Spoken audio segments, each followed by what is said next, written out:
Welcome to the St. Louis Syndicate. I'm Nate, he's Brandon, and we are here with your NL West roundup. Going to talk a little baseball today, hopefully get into how amazing the Dodgers are and how much money they spent and all that fun stuff. But first, Brandon, did you listen to the guys' podcast this week? I sure did. Pretty interesting, I I, thought. I I thought the guys did a nice job.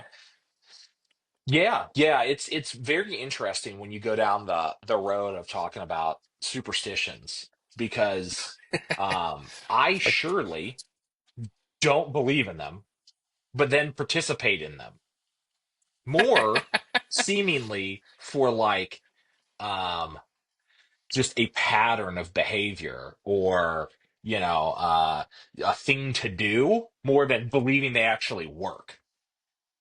It turns so into like an you don't inside believe joke in them. sort of thing. So you don't believe in them. No, no. Like Well, when you actually nail me down and go like, "Hey, do you?" No, I can't because you know it's a little too woo woo. But once it becomes like a tradition, then I go yeah, like, "Well, I'll play along." It's a funny inside joke. right. I've got one that I've been doing with my brother for probably 20 years. So as soon as we weren't living in the same house, anytime a pitcher really gets rolling and has a perfect game or a no hitter going, we just text the other person just like shh, just like an S with a bunch of H's behind it, and then leave it to the other person to go figure out what we're talking about. So you just get that like in the middle of the day, like on a Saturday, and you just have to jump over to like the ESPN app and start scrolling through and go like, who doesn't have any hits? Like, what are we like? What am I supposed to pull up? So we've been doing that for the entire time we haven't been living under the same house, and it makes me laugh every time I notice it's happening. I send it to him, or I'm just somewhere, and like it just pops up, and that's the whole text, and then you're like, okay, what do I got to pull up on the app to start watching? That's actually a pretty good one. I like that. Yeah. Yeah, yeah. Oh, I love that. I don't have anything fun like that. I was so happy when Pat finally, thank you, Pat Bain, for saying that the announcer jinx. Same thing, man. I listened to these guys and I kept thinking they've been talking for 15 minutes about superstitions and have not talked about the announcers yet. And finally, Pat brought it home for me. Holy cow! Joe Buck is the worst, man. He makes a kicker miss more than anybody I've ever seen, and I mean, he's like, this guy made 47 in a row, miss. This guy hasn't missed inside the 10 since he was in high school, miss. I don't know why, but it always happens Did, that way. do you have some superstitions that you participate in? I was a little bit more superstitious when I was younger. It's funny as coaching and stuff, these my kids over the years, um, we tried not to let them get superstitious too much, and we're really try to avoid that at all costs. But it's always my wife and I are the same way. We're like, oh, well, we have to drive the same roads to the game because we won yesterday, or Yes. um, we're not. We will change underwear and socks. That's something that we do change sometimes.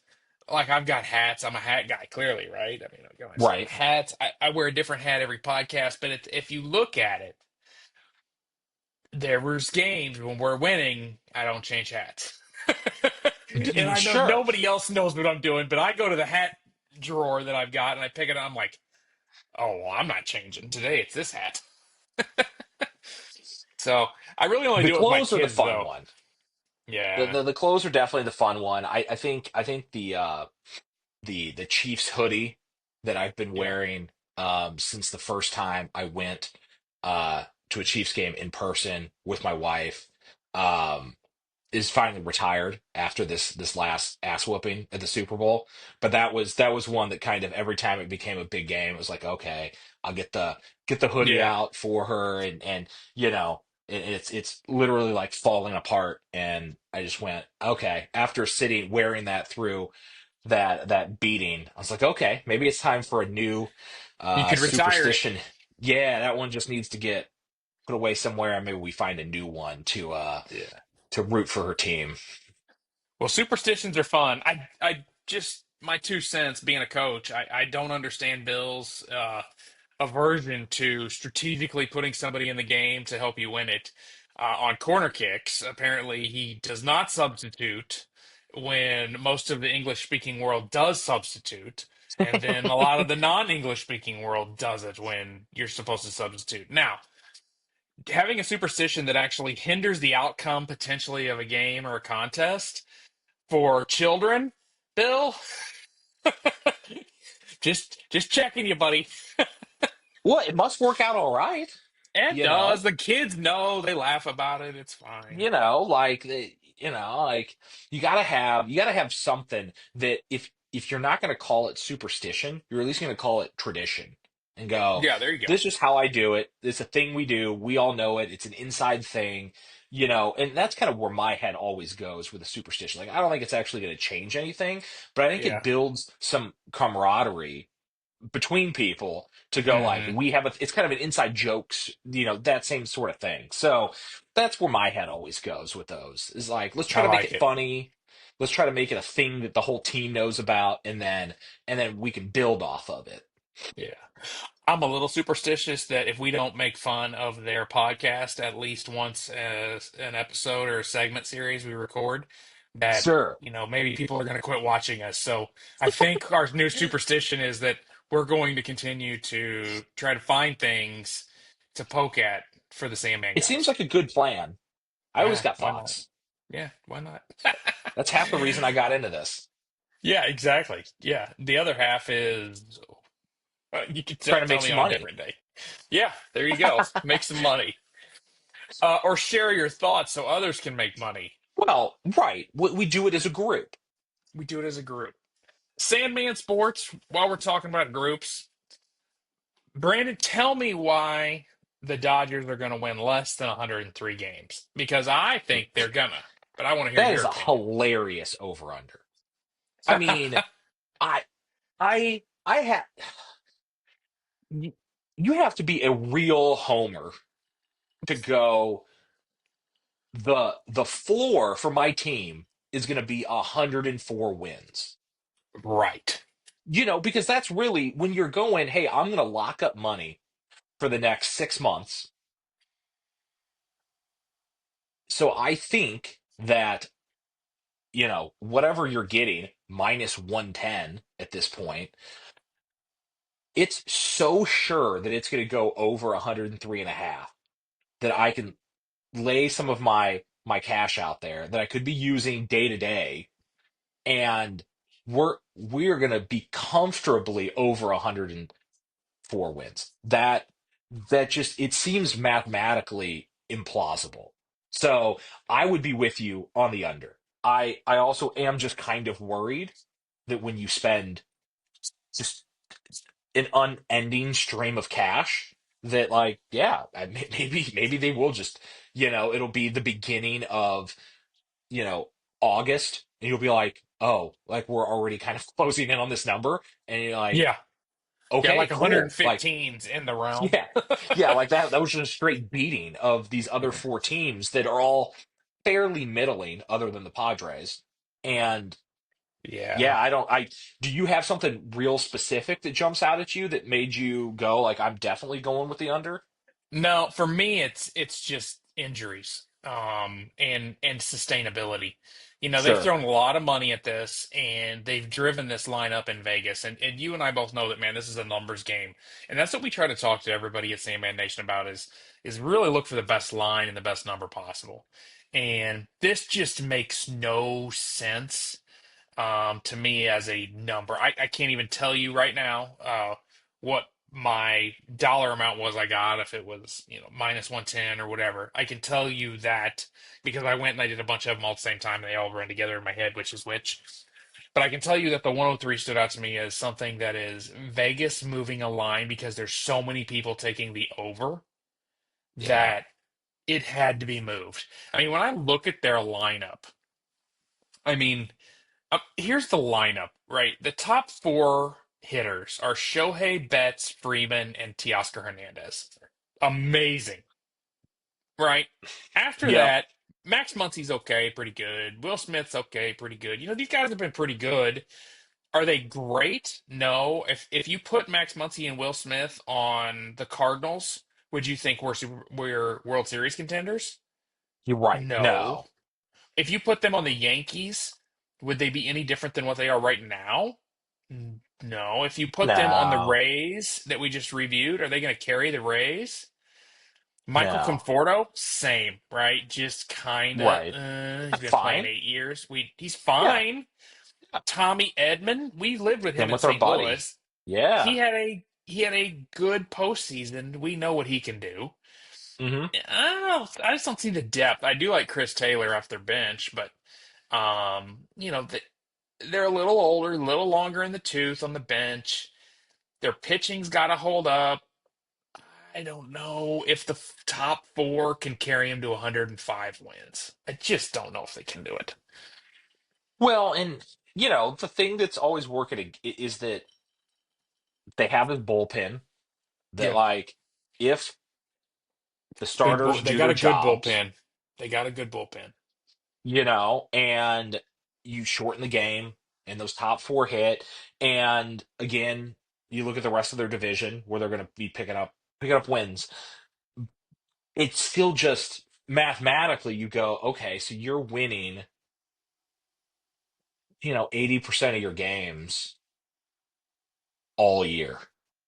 And, so you basically can't have a bad streak and No, still get there. And I do think so, they could win I every don't know. series, though. I mean, that would be an interesting It, play, right? that is an interesting little wrinkle that, like, maybe, and I don't know if there's anything out there as far as betting that sort of thing that. I don't know if you can bet they win every series, but you can bet on series at the beginning. And actually, I've done that in the past, and it's a lot of fun because it gives you different kind of odds and different thoughts, and you're not having to play per game. You can bet on the series, and it's actually kind of fun to play. Yeah, that's an interesting point because that definitely then gets them there to that 104, 105 sort of Yeah, number. But that's I yeah, I just it's still, you know, they're injury when prone. Here's the something's other this thing. inflated, like, uh, We talked earlier, though, about in the AL East about how the the teams all having such balance, they were just going to beat up on each other. I don't see the Rockies or the Diamondbacks really stealing any games from the Dodgers. Um, the Diamondbacks aren't bad. We're going to talk about them in a minute, but I don't see them stealing games from the Dodgers. I see that if they played 18 games, the Dodgers are going to win 15 of them. yeah, I just don't think that they've got the horses. The Rockies might not win a game against the Dodgers this year. I would be interested to see what the odds are on that. The that's a Giants, decent because of point. the tradition, right? Cards, Cubs, Dodgers, Giants, Yankees, Right. Red Sox. I think they're going to they may not split, but they're going to give them a little bit more competition. The Padres have a little bit more talent now. Talk to me what you think about the Padres and how they compare to the Dodgers in this division. I like the Padres number. Like, I don't know. Again, like, the Padres went out and spent all this money. So, you don't have as many Padres fans existing Hmm. out in the world. But the Hmm. ones that are about tired of, hey, we tried, we took a shot at it, and it keeps not working. Hmm. So I I like the players that they have in the lineup. I like that they have kind of a a top end pitching rotation, and they've got a fairly deep bullpen. Hmm. And I Agreed. think that this is a good number to go over. That, um the people that would go, hey, I'm going to take the Padres under, are probably thinking more about how they're going to fail in the playoffs again, Yeah. and not how many games they're going to win during the season. And that's probably coloring, kicking off your season going, I know that they're going to disappoint me eventually, but that's probably after, like, a 90 win season, Yeah. One. and then fail in a spectacular fashion. Yeah. No, I'm I'm going over the 85. I find it difficult to think they're going to get much over 91. 90 is about it, but that's 5 games over. I mean, Yeah, I think the Padres could win legitimately 90 ball games this year with their lineup. Their rotation is not bad at all. Um, I really, really like Dylan Cease. I think he's a good pitcher. They got him from the White Sox. And, Tatis is back another year from his incident. Jackson Merrill is a stud. They've still got Machado and Bogarts. They have a lineup to compete with all major league teams yeah, that we've outlined so far, lineup wise. They've got a couple of really good bullpen guys. When you talk about bullpen depth, they've got it. They can compete now. Are they gonna split with the Dodgers? Man, I don't think they're gonna split them 50-50, but I think they're gonna get them a few times here and there. yeah. The Dodgers aren't gonna be able to throw an ace at them every time. We've outlined some of the Dodgers' weaknesses. And then I know the Padres have to travel a lot. Um, and I don't know if you know this, Brandon, and I maybe be a good question to ask Bill out on the West Coast.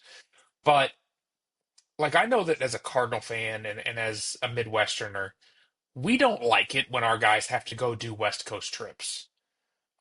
They don't do Sure. well when they go play the No, Padres for 3 or 4, and then they got to get the Dodgers, and then I don't know if the Padres have the same failures when they come back to play the Braves or the Mets for a series, and that's something I've not followed.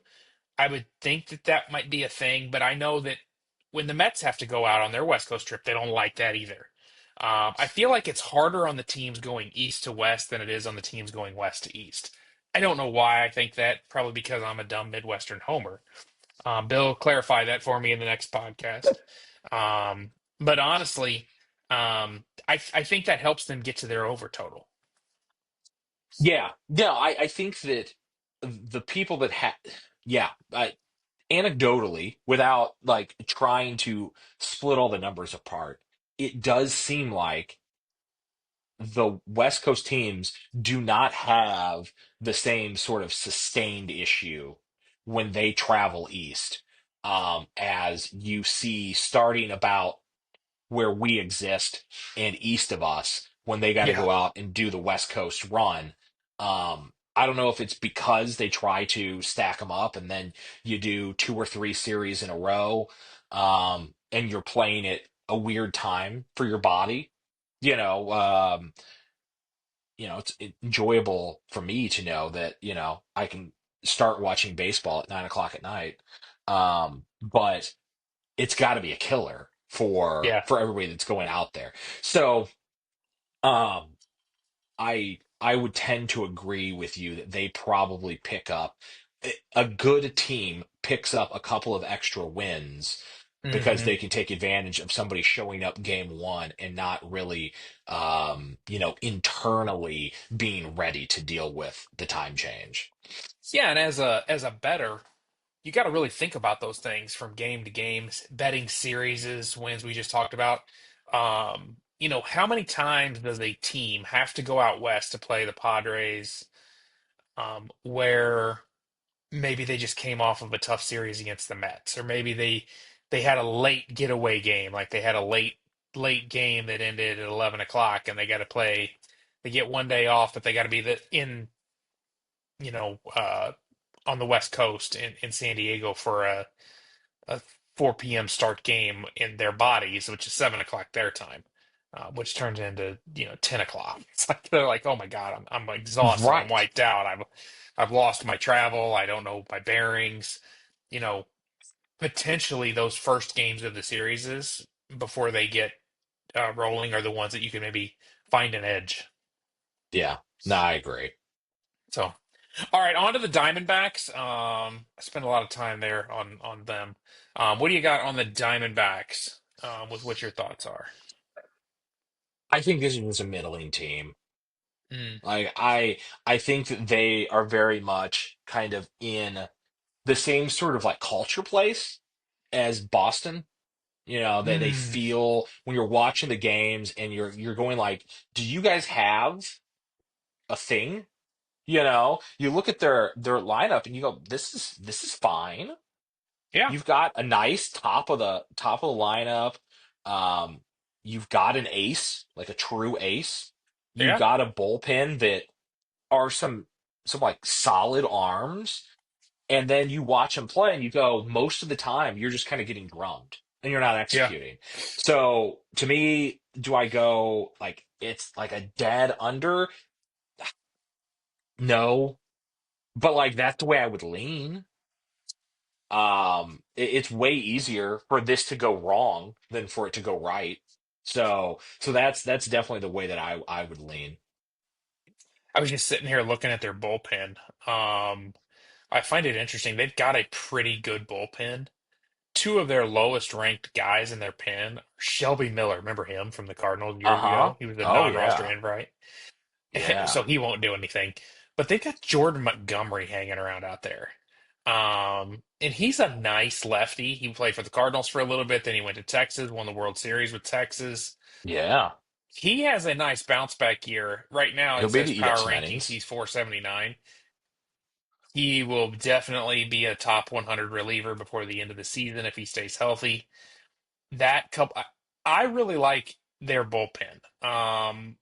I like Corbin Burns getting them there. I like Zach Gallen getting them there. Um, they got a couple nice guys at the top. They might sneak up and win a few more games. 86, I think, is the right number for them. Um, 83, 84 feels better. Yeah. I would not bet the under because they could very easily sneak a couple games out of some, Sure. at the beginning or the end of the season. But they are not as bad, I don't think, as we anticipate. When you take a look at some of their depth.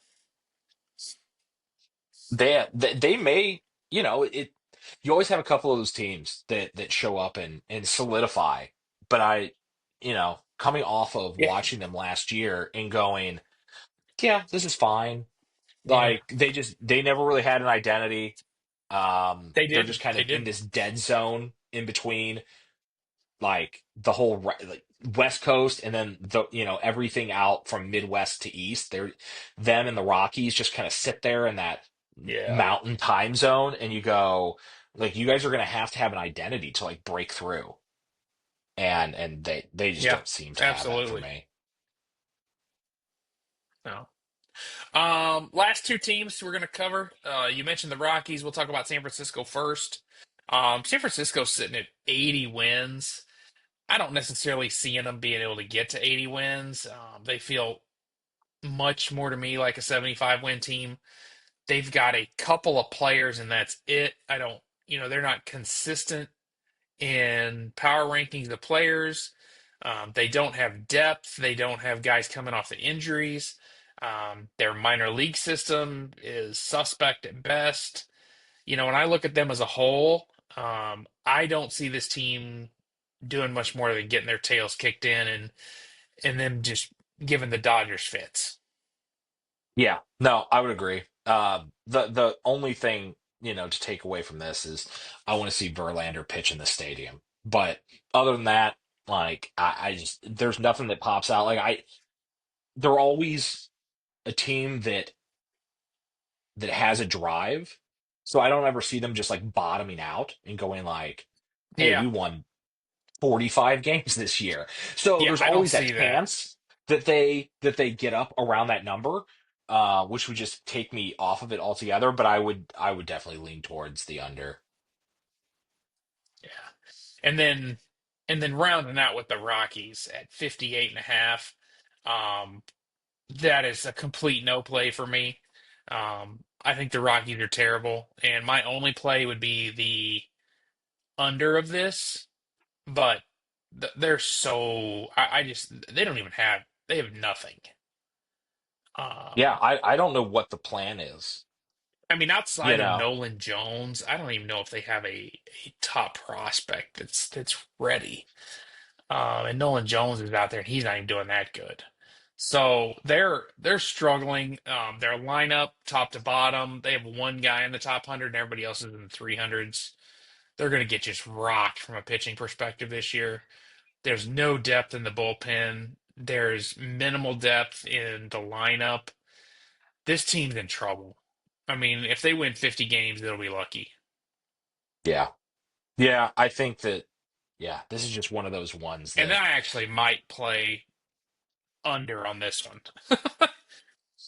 I mean, it's a fair point. Uh, I I don't know where they get all the wins from because I think every good team that comes out there is going to take advantage of the fact that they don't even have good pitching to deal with the park adjustment. They just have middling pitching that should just get taken advantage of by every good team with a good lineup. So If I was a I Rockies fan, I would be embarrassed with this team going on the field. well, and it's a weird thing, right? Like how you know.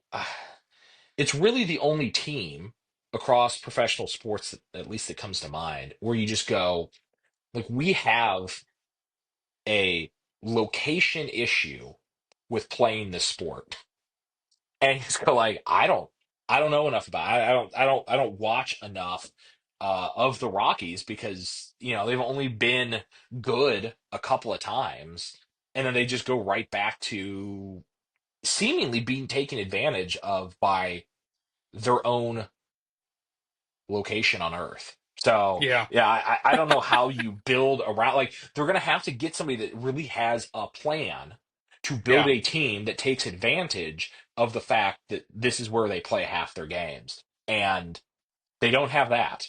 So Well, a lot of it so starts I with the salary, right? If you had the Yankees or the Dodgers sure. salary playing in that stadium, they Yeah. would be hitting that little white baseball like a golf ball. Yeah. Um, but they are not, and that is not. They're not taking advantage of that, and it's just not a good scenario. So,